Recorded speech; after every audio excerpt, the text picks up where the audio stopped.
Coming up next on the Jeff Crilley Show, you'll meet the author of this best-selling book. It's called Loud is Not a Language. She'll softly tell her story next.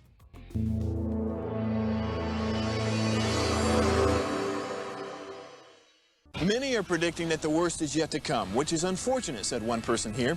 Until now, they've enjoyed the reputation of being the nation's icebox. Watched a burglar in his home this morning by webcam. As a journalist of over 25 years, stories are what make my world turn. Reporting live from the Dallas newsroom tonight, Jeff Crilley, Fox 4 News. But in 2008, I took the jump from my familiar life and started a PR firm from my home. We're talking about anyone with a camcorder like the one I'm using becomes a television network. We started slowly growing the company, and we now have over 100 clients, and we've branched into the world of live digital broadcasting. I now own 8 different TV studios and have a huge team, and the stories that I now get to share are sometimes the most important of my life.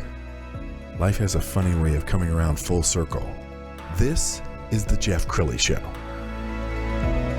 Well, have you noticed how loud the world has gotten? It feels like everyone is talking and no one is listening. They're practically shouting at each other, especially when it comes to politics and different social issues. And when you get on Facebook and Twitter, it seems like everybody's writing in all caps.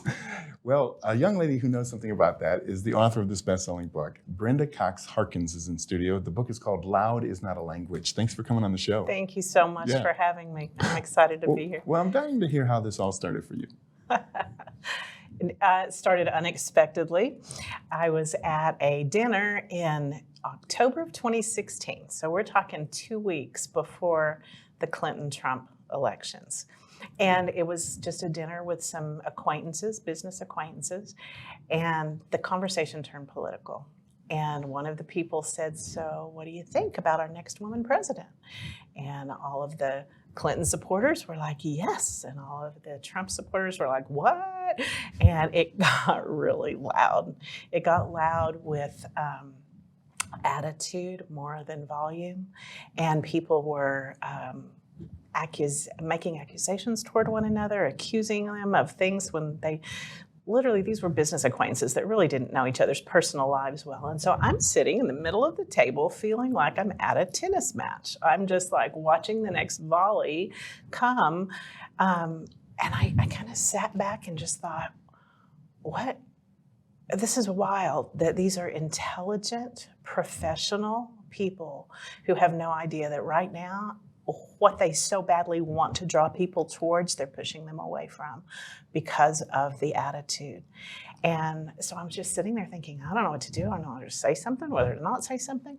And this loud is not a language phrase just fell in my head. Wow. And you've got it's registered. It's a registered trademark. I knew it was important. Yes, yes. Well, that was totally a God thing that was laid on your heart. I want to pull up the book cover so you can see how beautiful this is. And it just occurred to me that this book applies to all areas of your life. Truly. Marriages could be healed by two people listening with their hearts, couldn't it? Truly, yes. And they have been.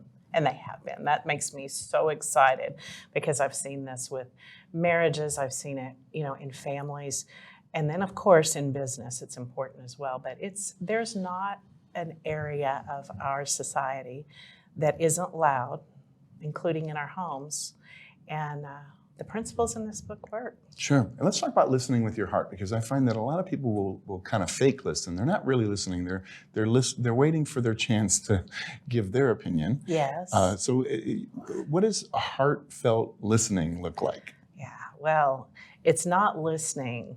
It's not being quiet until you get your turn to talk, which is what it usually looks like. Heart listening is listening to understand, listening to really understand what the other person is saying, whether you agree or not, because listening doesn't mean that we're agreeing. And right. we get that really confused sometimes. I think that we think that if we're listening to somebody whose opinion we disagree with, we're giving the impression that we, agree with them when really we're just trying to understand. Right. And so often, you're having a disagreement with someone and you say, "You mean to say this?" And they're like, "No, that's not what I said." Not at all what I said, not at all what I meant. to say, right? And so asking those clarifying questions, and realizing that when we listen to understand, this has been the most beautiful thing about it.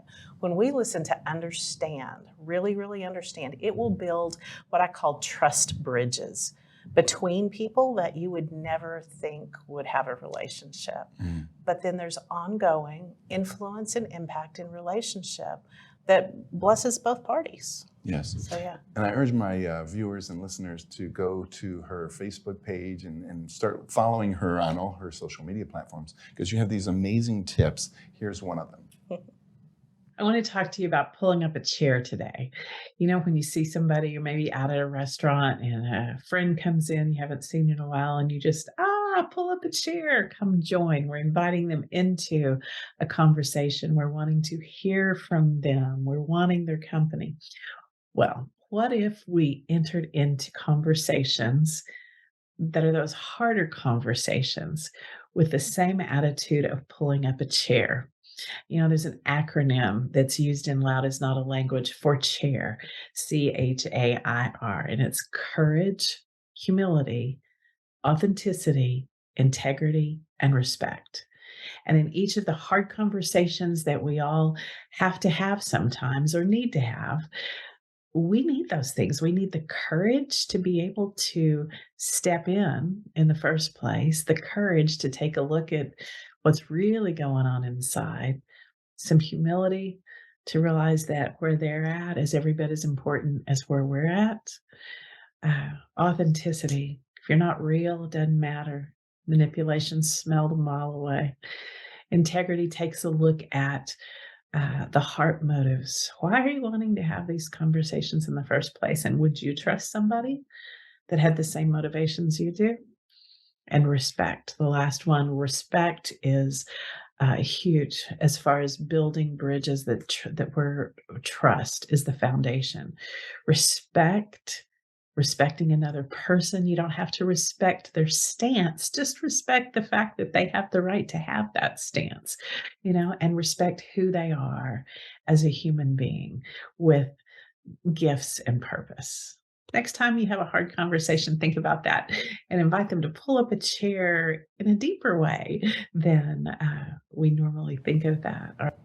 Well, and I've found that to be true even in my company, that if you have to have a difficult conversation with an employee, you have to listen first. You have to say, okay, so this has been happening. Talk to me. What's happening? And let me understand. Right. And after the person feels validated and heard, their temperature goes down too. Mm-hmm. Yes, it does. And I think we all know these things in our heads, but to apply them is really hard sometimes. So there is applicable tools within this book that some applied personally beforehand and others applied in the conversations. Beautiful. We're going to pull up your services page off of your website because people can engage you in many different ways. I want you to just brag a little bit about your services. What do you offer people? Well, there's the Loud is Not a Language. I do this with the training and the workshops, and right now that's really where most of my focus is because our world is so loud. So I do coaching, that's individual coaching, a lot of coaching with leaders and their teams, and strengths workshops, helping the people to understand what their strengths are, and those differences may be an asset, not a liability that we see with other people.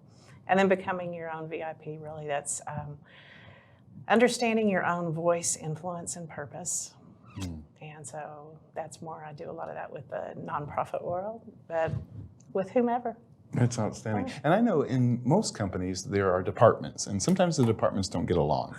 You were telling me a story right before this broadcast about your husband's company, and how were you able to help? Yes, so there was some tension between the IT and business and departments, and that's saying it really nicely. And so I came in and did some strengths assessments and helped him with his team, and it became contagious. It got really contagious. The people were excited about it.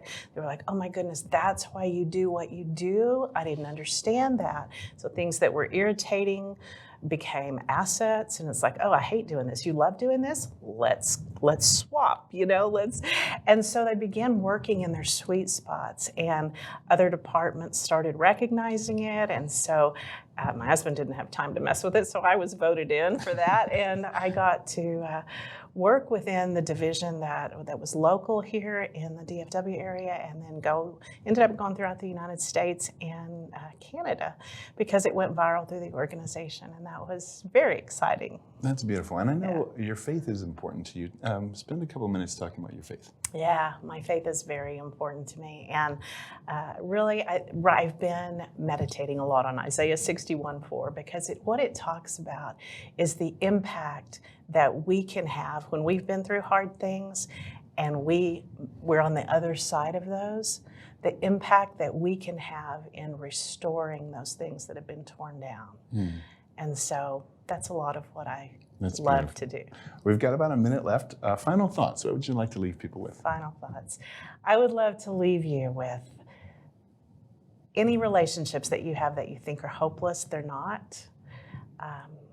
If you listen to understand others, they will listen to understand you.